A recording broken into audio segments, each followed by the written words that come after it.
How's it going, guys? First and foremost, want to thank you guys for being here. Obviously, we get some really good coverage when it comes to wrestling, not only in this state but across the country, and it's because of you guys. So I truly appreciate you, again, being part of Media Day and really all you do for us throughout the year. It's great to have the type of coverage that we get. Just a couple things. Preseason, where we're at. We've obviously had a very busy off season. Got back together. September 11th was our first day of preseason, and now we're, October 10th, NCAA rules, you're allowed to start full time. That's where we're at. And this week we're preparing for wrestle-offs, where our guys will have challenge matches on Saturday morning, which will really determine our lineup for the Maryland match. And then after wrestle-offs, we'll start our week preparation, very similar to football, week preparation as we lead into the Maryland match November 4th, which obviously has been changed from Yankee Stadium to High Point Solution Stadium. Real quick on an injury report, I'm sure we'll get some questions about it. Anthony Ashnault getting better, still out at this time. Looking forward to having him back. When that'll happen, we don't know, and we'll let Anthony determine that. And he deserves that. He deserves, he's done enough here where he'll tell us when he's ready to go, and we'll take it from there. And the timeline on that right now is unknown, and again, I'm sure there'll be questions about that. Joe Grello had a minor injury where he had a little bit of a arthroscopic surgery. He was probably going to be out the next 2 weeks, so he probably won't be ready for wrestle-offs, and that will be determined later on as he's in some open tournaments and things like that as he gets back into it. Anthony Messner, broken nose, also out for a couple weeks. So when he gets back, again, that will be determined at a later date. We're not sure right now, but he's probably 2-3 weeks out. And Matt Correnti kind of nicked his knee, starting to get back into it here a little bit. Just to elaborate a little bit more on Correnti, right now it looks like he will wrestle heavyweight, and the plan is to have him redshirt. So, but he's not going to be at 197. He'll be a heavyweight, got bigger, put on some good weight in the offseason, and that's one of our national qualifiers who will move up, and the plan for him right now is to redshirt. I want to thank all of our loyal fans in honor of Sam Cali. Season tickets are through the roof. We had a anonymous donor challenge us with a $100,000 gift to our new facility and a room in honor of Sam, and we were able to do that. It's not even November yet, and we're able to do that and get that done. So great job to our loyal fans. Over 2,000 season tickets at this point. It's pretty exciting. Makes for an unbelievable wrestling atmosphere here at the Rack, and it's always been a great home match advantage. And we look forward to bringing really the best teams in the country into this arena. And Penn State, the defending national champs, Iowa, Minnesota, and Ohio State, who arguably could be the best team in the country coming in right now. So depending on where we're at or what day, it's a really good home schedule. And then our out-of-conference with Hofstra, North Carolina, makes for a really good home slate. So we're excited about that. Obviously, it's been a very busy offseason. I'm sure we'll talk a little bit about that. The acquisition of Nick Suriano has been really important to this program. It was a really big storyline, not only here at Rutgers, but throughout the country. And we're excited that that's over and done with, moved on, and Nick's back to doing what he loves to do, training to prepare himself to win a national tournament. So that's where we're at. Richie Lewis winning a World Team Trials a couple weeks back. Kind of makes his season a little bit different. He'll be with us, really won't miss much and shouldn't miss much, but he will go to Poland and try to win a world title, U23 World Championships on Thanksgiving weekend. So we don't have anything scheduled that weekend, so those are the plans for him. Of course, Ashnault's injury, and again, those are things I'm sure there'll be questions about. So without any further ado, I'll open it up for questions now, and we'll make sure you guys get some good opportunity with our athletes going forward. Scott, what was your reaction to the Yankee Stadium thing? I know you and your team were looking forward to that now that it's back here, and you've done that obviously last year, the outside thing. Yeah, well, it's kind of a, really mixed emotions about it. I'm a sports fan. I grew up with my grandfather constantly telling me that he was the only coach and athlete to ever participate and coach in Ebbets Field, the Polo Grounds in Yankee Stadium, which was pretty cool, right? So I want to be able to tell my grandkids we wrestled at Yankee Stadium. I think that'd be pretty cool. That's me being selfish. That's something I really wanted to do. I know we have some guys on our team that really wanted to do that. It's moved. At the end of the day, it's wrestling. I don't care where we wrestle. Let's just wrestle. And that's kind of the way we're going about it. We feel like we got a good time slot. We do want the football fan involved in our wrestling program and to come out and watch a match. Yes, I did write a letter and kind of plea for them to come out, and I got a bunch of emails about sight lines and tailgates. I don't really care about that stuff. So, and that's part of the football experience, and that's great. Our wrestling fans will show up to watch us wrestle, and it doesn't matter where we're at. And that's not a knock on the football fan. I'm a huge college football fan. It's just we're wrestling people. So at the end of the day, put a mat down. Let's find a spot to wrestle, and let's wrestle. And that's the way we're going to go about it. Nick, how has he affected the team? What have you seen since he's been here throughout the team? Preparation, his work ethic, his focus every day, day in and day out. We have guys that are tremendously focused. Nick is tremendously focused, and it's every part of his life. It's the way he lives his life, his diet, his sleep habits, his preparation. It's affected our program. There's no question about it. I think we've gotten a bunch of really good guys throughout the last couple years. So they've all added to that, and this is just another level. This is just another mindset that our guys are all well aware of because they've known them growing up, and we have 4 or 5 Bergen Catholic kids in our program, so they've seen it for 4 years, and they know what it's about, and it's well documented how he trains and how he prepares. Right now, from watching practices and everything, what weight classes would you consider the most competitive or up for grabs so far?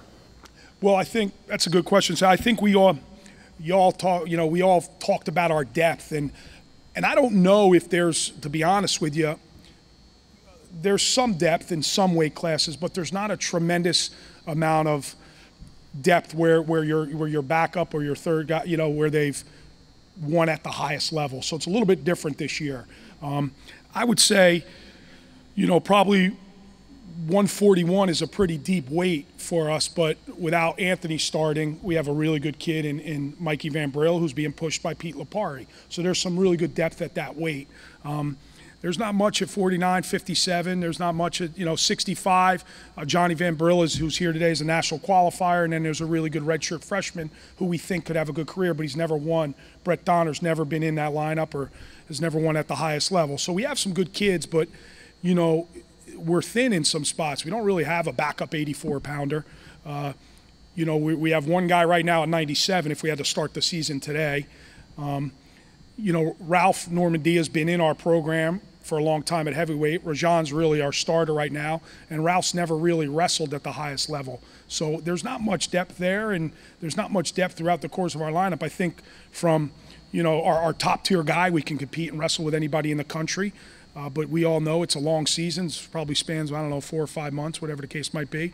So you got to get these guys better, and we got to get them healthy. And certainly these injuries and redshirting guys like Carenti takes a little bit away from your depth. So I don't know what 41 will be contested. There'll be a good match at 65. That'll be contested this weekend. But for the most part, that's kind of where we're at. Alex Mackel, we're kind of, does he stay down at 25? Does he go up to 33? That's kind of something we're in discussion with him, and he's really good. He just happens to be right now behind 2 really, really good guys. So there's some depth there, but it's kind of it's thin, and we just got to get better. We have a lot of freshmen. We have 8 guys freshmen. We have a couple transfers where we just don't know what we're going to do with them as far as wrestling them or redshirting them. Coach, evaluating the wrestling from last season, where do you think this team needs to improve the most? Everywhere. Yeah, we need to get better in the top game. We need to get better at bottom. We need to be better in neutral position.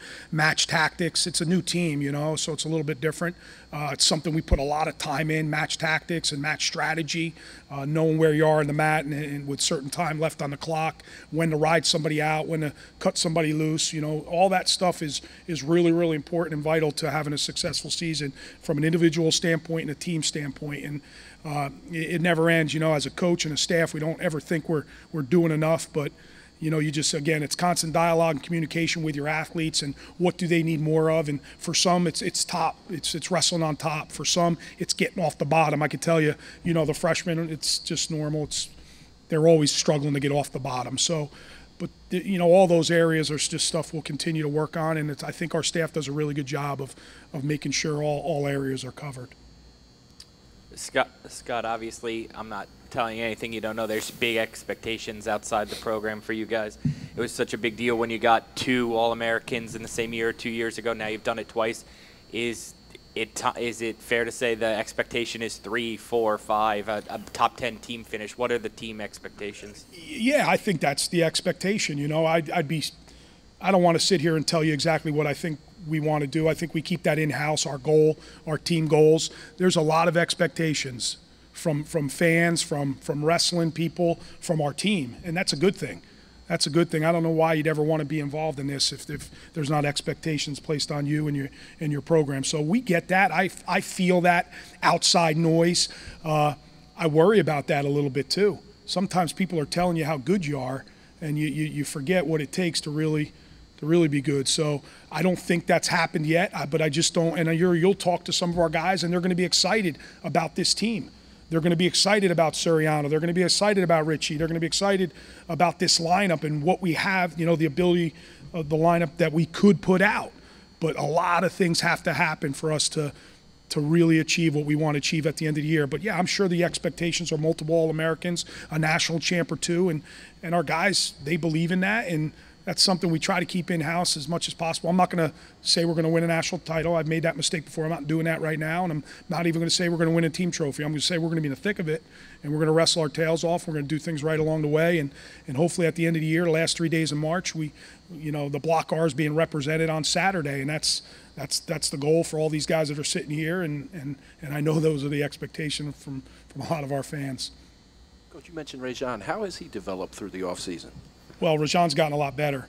He's gotten a lot better. He's put a lot of time in the offseason. He's never had an offseason because he was always involved in football. So he's gotten a lot better. He's probably made the biggest jump at it from a wrestling standpoint and a technique standpoint just because he was away from it for 3 or 4 years. So he's he's a 2-time state champ in high school, so he obviously can wrestle, but there's so much more that goes into it, and he's done a really good job of managing the little things and getting better in certain positions.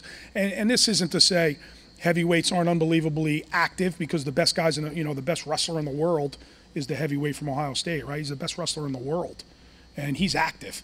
So, but what Rajan's done a really good job of is taking 2 or 3 things and doing them really, really well. He doesn't need 7 or 8 different moves. It's 2 or 3 things. Make sure you can ride somebody out and get off the bottom, and he's going to win a lot of matches because he's athletic, and he's done a good job of honing in on those 2 or 3 things. 2 injury things. Richie, obviously the world performance, does that show you, if you didn't already know, last year the shoulder is all behind him, he's fully ready to go? Yeah, I think so. Obviously it looked that way, and I think the biggest reason why we sent him out there was because he needed to test it mentally, that he was ready to go. And if you know Richie, his mind it could wander on him, and it could be really, really good, and sometimes it's all over the place, and he needed he needed a clear head knowing that I'm good and ready to go, and he had a great performance. It's the best I've ever seen him wrestle, and obviously he's excited about the year. And then is there a time Anthony needs to be back by? Do you want him back by the first Big Ten match or by late January or something in order to be ready? Yeah, I'd like him back yesterday. It would have been good, but he's not. So I don't know timeline. Again, like I said earlier, I'm going to let Ashnault decide when he wants to come back and if he's healthy, and he's got to be healthy enough where he's ready to go in his mind and where he can win at the highest level. Otherwise, we'll take the next step, whatever that next step is. So that's kind of the way we're going about it. I think we have, like I said earlier, we have 2 really good kids, and we'll be fine at that weight. Just following up on Sam's question about depth, what's the situation at 149? Obviously, you lost an All-American there. Do you have a wrestle-off, or is somebody penciled in there? Well, the plan was to have Mikey Van Brill up at 49 with Eleazar DeLuca, who's a 5th-year senior. It could be really good. So we would have had some nice depth at 49. Now with Anthony out, the plan, we moved Mikey down to 41, which is probably more his natural weight anyway. Those 49-pounders could be pretty big. So right now it's Eleazar DeLuca, and there's a backup with Nicholas Santos where they'll wrestle each other, but I would say probably Eleazar's the front runner. Do we redshirt Santos or do we wrestle him? You're going to need backups at 49 and 57, and again, there's not a whole lot of depth there. So it'll probably be, if I were a betting man, I would probably say Eleazar DeLuca will start at that weight. Coach, at 165 last year, there was a rotation of wrestlers. Are you trying to avoid that situation at 49 this year? Yeah, that would be good. And honestly, we can't even afford to do that. We don't have 3 guys there, so it's a weight depth-wise, we're really, really lacking. So it'll be those two, and we'll make a decision on what we do with Santos. And he'll be ready to go all year long. And if he gets in, obviously he won't redshirt. If he doesn't, he'll redshirt. Coach, there are many seniors on the starting lineup of this team. Does that change the way you could coach this team at all, or nothing changes because of the experience? You know what? The thing with wrestling is you could be with your guys for a long time. I mean, we've been with these guys even our freshmen, all summer. We're training, and I mean, these guys will tell you maybe more than I will, but we're treating this like any other year, and they all have experience, and we've been with each other for a long time. So it has nothing to do with seniors or freshmen or, at this level, you get in that room, you better be ready to go. I mean, there's no, I'm a freshman, wait till 4 years, because if you're not having success as a freshman, you may never have it. So you better be successful coming in.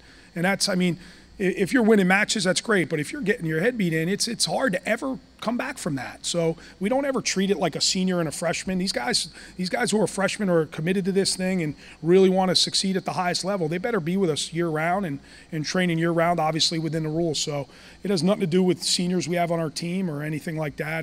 This is the way we train. This is our program, our system, and guys fall in line and go with it. And it's been working. It's a pretty good system. At least we feel that way, and that's where we're at.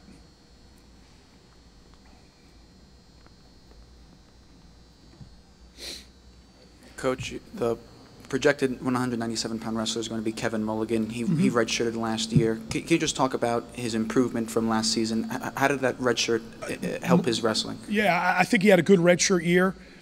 His improvement, I can't tell you right now where Mulligan's at. I can't. It's going to take wrestling matches for me to tell you where he's at. And he hasn't competed much. He wrestled in the University Nationals, and again, a redshirt year is totally different than being in that starting lineup. There's a lot that goes into that. There's anxiety, there's making weight, week in and week out. It's not wrestling every 3 weeks. So, that's a weight class for this program and this team to be really good. We need to be good at 197. And do I worry about that a little bit? Is there talent there? Yeah, there's talent, but I worry about it because I don't know what's going to happen in a match yet because he's a freshman and he hasn't been tested like that. And it's a little bit of a different situation than some of our guys, and that's a weight we really, really need to be good at. And he's got to get better. He's got to get better quick, and hopefully he has a great start to the season. But he gets tested November 4th right away. This program, we've never beaten that kid from Maryland, so we get tested right away November 4th. So we'll see where he's at then. All right, Coach. Thanks. Good.